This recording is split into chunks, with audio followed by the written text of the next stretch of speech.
Okay, so today we're going deep into Islamic spirituality. Sounds intense. It is, but in a good way. We're looking at Sidi Ahmad Zarruq's book, The Poor Man's Book of Assistance. Ah, a classic. Right. And you can think of it like uh, an inner owner's manual. For your heart. Exactly. He gets into the different types of hearts, how they get sick. And how to heal them, of course. Yeah. So we're working with excerpts today, but even those are like packed with insights. Oh, absolutely. What really strikes me is how Zaruk emphasizes the heart. Yeah, not just like emotions, but the heart as what the core of our being. Exactly. He says it's the source of both good and evil. Whoa, that's deep. So it's not just a metaphor. It's like literally where everything stems from. He's very clear about that. It drives our actions, even our thoughts. So, like, if someone's doing bad stuff, it's because their heart's messed up. In a way, yeah. He talks about three types of hearts. The healthy ones, the terminally ill ones, Yikes. and the in-betweeners. Right. The ones that could go either way. Okay, so how do we figure out what kind of heart WE have? He gives us three ways to diagnose ourselves. Okay, hit me with number one. Look at your actions. Our actions reflect what's in our heart, right? Makes sense. Then pay attention to the movements of your heart, what you're drawn to, those subtle feelings. So it's about introspection. And lastly, he says to observe what your soul naturally inclines towards. Those deep down tendencies, even if we're not conscious of them. Exactly. And it's not always pretty, right? Sometimes we're drawn to things that aren't good for us. Totally. Like junk food or gossiping. He talks about that blindness of the inner sight. Like, we're not even aware of how messed up things are. Sidi Abu al-Hasan al-Shadhili said something similar, right? Yeah, that our inner sight needs healing just as much as our outer sight. Wow, I never thought of it that way. It's powerful stuff, but the good news is Zaruk offers solutions. Okay, so let's say we've done some soul searching and the diagnosis isn't great. Even then, there's hope. Even a heart attached to its desires can be healed. Really? He gives us three keys to opening the heart's door. Okay, I'm intrigued. First, diet. But he's not talking about specific foods. More like a spiritual diet. Exactly. It's about finding a balance, eating just enough to sustain yourself, not overindulging. So like if you're constantly stuffing yourself, it's hard to focus on anything else. Right. Your physical needs overshadow everything. Okay, what's key number two? Company. Who you surround yourself with is huge E. Makes sense. Like if you're hanging out with negative people, you'll probably be negative too. Exactly. Good company nourishes your soul. Look for people who are sincere in their faith. Those who walk the walk, not just talk the talk. Yes. And the third key, it might seem a little intense. Hit me with it. Powerful reminders of your own mortality. Whoa, that got serious fast. I know, right? But he says reflecting on death helps us prioritize. So like remembering that this life isn't forever. Exactly. It helps us detach from those worldly things that we cling to. Because in the grand scheme of things, they don't really matter that much. Yep. He says it beautifully. Remember, you're a stranger in this world. Not just among people, but a stranger to your own self. Right. That's heavy stuff. And then he talks about the day of judgment. That will be accountable for everything we do. Definitely a wake-up call, but also kind of motivated. Exactly. It pushes us to live intentionally, knowing our choices have consequences. Okay, so we have these three keys: diet, company, and reminders of death. Powerful stuff. But what if we try to use them and our soul is just resistant? Oh, he talks about that too. The soul can be stubborn. Tell me about it. I struggle with that all the time. He says there are two reasons for this resistance, either weak faith or too much worldly preoccupation. So either we don't really believe we can change or we're just too distracted to even try. Right, and for that worldly preoccupation, he has a solution. Stealing time for reflection. Stealing time, like from our schedules. Yes, he advises setting aside a day, 2 days, or even just 3 days a month to disconnect. I struggle with that. Even finding a few hours can be tough. We all do, but he says even a single day a year is better than nothing. So making the most of what we can find. Exactly. It's about effort, putting in the work, even if it's not perfect. Okay, I like that. It's encouraging. It is. Zaruk is all about giving us practical tools and hope. So it's not just about being doom and gloom about our spiritual state. No, not at all. It's about empowering us to take action and actually make progress. Okay, I'm ready for more of those tools. What else does he say about, living a good life? He gives us what he calls the foundational trio. 3 principles to build on. Okay, lay it on me. First, seeking God's help with humility. We can't do any of this on our own. Right, recognizing our limitations. Then, putting an effort to overcome our faults. It's not enough to just acknowledge them. We have to actually work on them. Exactly. And lastly, firmness and sincerity in pursuing our goals. That's powerful. It's easy to get discouraged, but we need that inner strength. He says sincerity simplifies things. It helps us cut through distractions and focus on truth. Because when our intentions are pure, our actions naturally follow. It's a direct connection from heart to action. Okay, I have a question about repentance. We all mess up, even when we're trying our best. He talks about that. Repentance isn't a one-time thing, it's ongoing. So, not about beating ourselves up over past mistakes, but constantly striving to improve. Yes. And he quotes from El Hikam saying, "Never despair from gaining uprightness with your Lord." That's reassuring.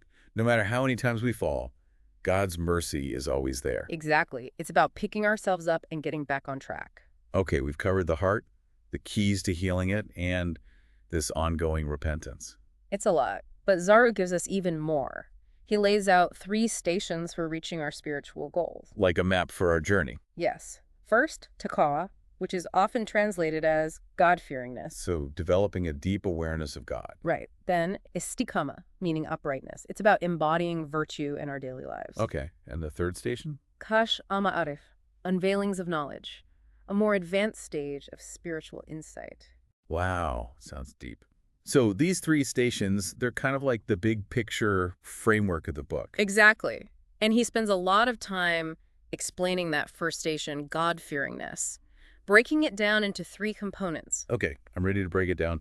What are those 3 components? The first is dealing with past wrongdoings, taking responsibility and making amends. So, acknowledging our mistakes and trying to make things right. Then returning lost rights. It's about restoring balance, making things right with those we've wronged. Like repaying debts or apologizing for something we did wrong. Yes, and even if we can't make amends directly, there are other ways. Like praying for someone we've wronged. Exactly. Or giving charity on their behalf, showing the sincerity of our repentance. I like that. There's always a way to move towards forgiveness. Absolutely. And the third component is where taqwa really takes root, avoiding future prohibitions. So putting that knowledge of right and wrong into practice. Exactly. Making conscious decisions that align with our values. It's like developing that inner compass that guides us away from what displeases God. And that's where knowledge becomes super important. Right, we talked about that earlier. Yeah. But how does it relate to taqwa specifically? Zaruk highlights 4 types of knowledge that are essential for God-fearingness. Okay, I'm all ears. First, understanding the benefits of knowledge itself. Why is it valuable? So recognizing that knowledge is power, especially when it comes to making good choices. Right. Then, understanding the consequences of ignorance. What happens when we don't know? It's like what we don't know can hurt us. Right, exactly. Then, knowing when to seek expert guidance. We can't be experts on everything. So recognizing our limitations and reaching out to qualified scholars when we need help. Yes. And lastly, understanding the different levels of rulings in Islamic law. Okay, unpack that for me. What does that mean? Well, not all rulings carry the same weight. Some are obligatory, meaning we must do them. And some are prohibited, meaning we absolutely can't do them.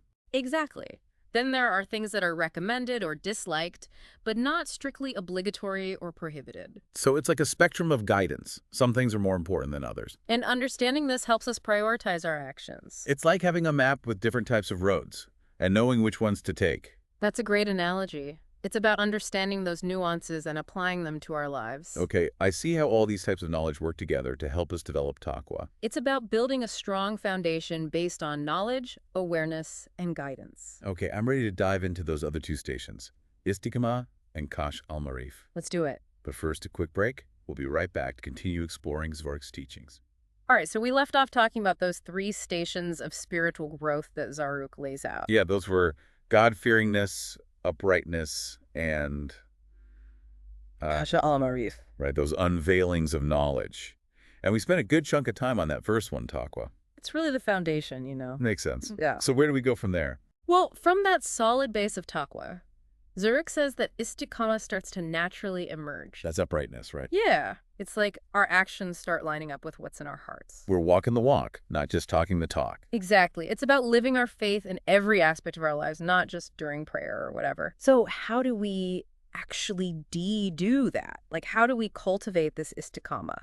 Zaruk gives us so much practical advice. One thing that stands out is this idea of seeing ourselves as strangers. Strangers, like to everyone. He says among people, yeah. But it's deeper than that. It's about not depending on others for validation. So like not caring what people think. It's not about being rude or anything. It's about finding your worth in God, not in what others think of you. Okay, that's pretty powerful. It's about inner strength, not needing external approval. Exactly. And that frees us up to act in accordance with our values, not just to please people. So less people-pleasing, more God-pleasing. You got it. Yeah. And that leads right into another key aspect of istiqamah, fulfilling God's commands. All of them, even the little ones. Yeah. He's really emphasizing that every choice we make matters. Every little action can be an act of worship. It's about bringing that mindfulness into every moment. Exactly. Not just reserving our goodness for certain times or places. It's about who we are all the time. I feel like that ties back into sincerity, which we talked about earlier. Absolutely. When our intentions are pure, our actions are more likely to follow suit. It's that straight line from heart to action. And I remember Zaruk also emphasizing balance. Oh yeah, super important. It's not about neglecting our worldly duties to focus on spirituality. Or vice versa. It's about finding that harmony. Right. We have obligations to our families, our communities, and to God. Finding that sweet spot is key. Okay, so sincerity and balance are crucial for cultivating istiqamah. And from that place, Zaruk says those unveilings of knowledge might start to happen. Ah, the Kash al-Marif. That's the more mysterious stuff, right? It is, those deeper insights into spiritual truth. But we can't just make those happen, can we? No, exactly. It's not something we can force or control. It's a gift from God. Given to those who've purified their hearts and are living in alignment with His will. Precisely. So it's not about intellectual acrobatics or showing off. It's about sincere devotion and purification. So we just focus on the foundations, and those unveilings might come naturally. That's the idea. And even then, he's clear that not everyone will experience them in this lifetime. So it's not something to strive for in a competitive way. It's more about surrendering to the process. Trusting that God will guide us on the path that's best for us. Now, even with all this guidance... There are still challenges, right? Like, it's not all sunshine and roses on this spiritual path. Oh, absolutely. There are obstacles inside and outside of us, the constant pull of our desires. And those bad influences, the negative people who try to pull us off track. And then there's our own ego, always whispering doubts and trying to lead us astray. Sounds like a constant battle. How do we fight it? Zaruk emphasizes self-awareness, recognizing those negative influences and our own weaknesses. So being honest with ourselves, not trying to pretend we're perfect. Exactly.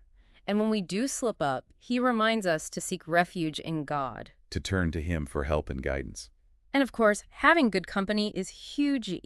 Surrounding ourselves with people who uplift and inspire us. It's like having a spiritual support system. Yeah. People who remind us of what we're striving for. Zaruk also talks about learning from our mistakes. Setbacks are going to happen. But it's how we respond that matters. Exactly. It's not about beating ourselves up. It's about picking ourselves up, dusting ourselves off, and moving on. Okay, so it's about progress, not perfection. That makes it feel a lot less daunting, honestly. That's what I love about Zaruk. He's realistic, practical, but also so hopeful. Before we move on, any other practical tips from Zaruk for, navigating everyday life with istiqamah? Oh, tons. He talks about social interactions, treating everyone with respect, even those we disagree with. Embodying that Islamic principle of compassion? Yes. And he advises against gossip and backbiting, speaking truthfully, thoughtfully, using our words to build others up. Recognizing the power of our words. What else? He talks about managing time and resources wisely, prioritizing tasks, avoiding procrastination, using our time well. Because let's be real, that's something we all struggle with. Right. And he talks about balance and spending, not being wasteful, but also not being stingy. So taking care of our needs, but also being generous and charitable. Exactly. And above all, approaching life with gratitude, appreciating what we have, big or small. Because gratitude can really shift our perspective. It helps us focus on the positive. It cultivates contentment, opens us up to blessings. It's pretty amazing how much Zaruk covers. It's really a holistic approach to life, from our innermost thoughts and feelings. To our outward actions, our relationships, our finances, everything. It's a guide for living with purpose and meaning. So, as we move into the final part of our deep dive, I want to leave you with a question, listener. What resonated with you most from Zaruk's teachings? we'll come back to that and see how we can apply it all in our own lives. All right, we're back, ready to wrap up our deep dive into Sidi Ahmad Zaruk's The Poor Man's Book of Assistance. Yeah, it's been pretty intense, hasn't it? So much to unpack. It has, but also super insightful. And now it's like, okay, how do we actually API all this stuff to our lives? Right, because knowing something and doing it are two different things. Totally. It's like having a map but never leaving the house. Right, exactly. But luckily, Zaruk gives us both the map and the tools to actually make the journey. So where do we even begin? Well, he's very clear about that. It all starts with self-awareness. Okay, that sounds familiar. He talked about that a lot, right? He did. It's really the foundation, taking an honest look at ourselves, our strengths, our weaknesses. Without judging ourselves too harshly. Exactly. It's about being compassionate, but also clear-eyed. He encourages us to, really check in with ourselves regularly. So doing some introspection, seeing what's going on in our hearts and minds. And asking ourselves, why am I doing this? What's motivating my actions? Because if we're not even aware of those underlying motivations, it's hard to change anything, right? Exactly. Once we have that clarity, then we can start to address those areas that need work. And I remember Zaruk talking a lot about repentance, that it's an ongoing process, not just a one-time thing. Oh, absolutely. That's key. It's about recognizing our mistakes, feeling sincere remorse, and actually trying to make amends. And most importantly, not beating ourselves up when we inevitably mess up. Because we will. We're human. But God's mercy is always there as long as we genuinely want to improve. Okay, so self-awareness and repentance are like the starting point. What else is crucial for this journey? Knowledge, for sure. Remember, he talks about it as the foundation of spiritual growth.